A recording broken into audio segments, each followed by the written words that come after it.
Bisperas ng Pasko nang pumasok sa service lounge ng isang car dealership sa Quezon City ang namamasukan ditong security guard. Lumapit siya sa dalawang kapwa sekyu na natutulog sa sofa hanggang sa magkasunod niyang binaril ang dalawa. Pagputok doon sa unang victim, hindi po naggising agad yung second Halos magkatabi lang siya.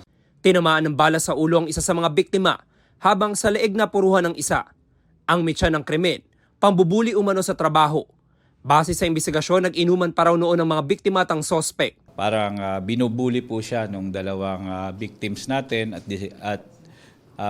before the incident parang nagkaroon ng suntukan at hindi niya yata kinaya kaya inabangan niyang matulog, magpahinga at doon niya nagawa po ang krimen na to. Sabi ng Quezon City Police District, bago pa lang sa trabaho ang sospek, nagtanim daw ito ng galit sa mga biktima na mas senior sa kanya bilang gwardya. Na-trace ang sospek sa tulong ng dashcam video na ito. Kuha yan sa loob ng pinara niyang taxi matapos ang pamamaril. Kapansin-pansing tila balisa noon ng sospek.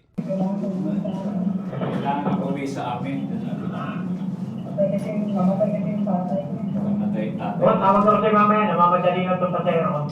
Naaresto na ang sospek at na-recover din ang service firearm na ginamit niya sa pamamaril.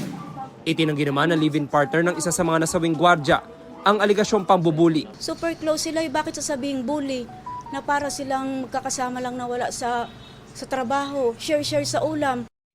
Base raw sa kwento ng kanyang kinakasama, minasama raw ng sospek ang pagkakatalaga sa live-in partner niya bilang officer in charge ng mga gwardya. Sana naman makonsensya ka, nagdudusa ang pamilya niya ngayon.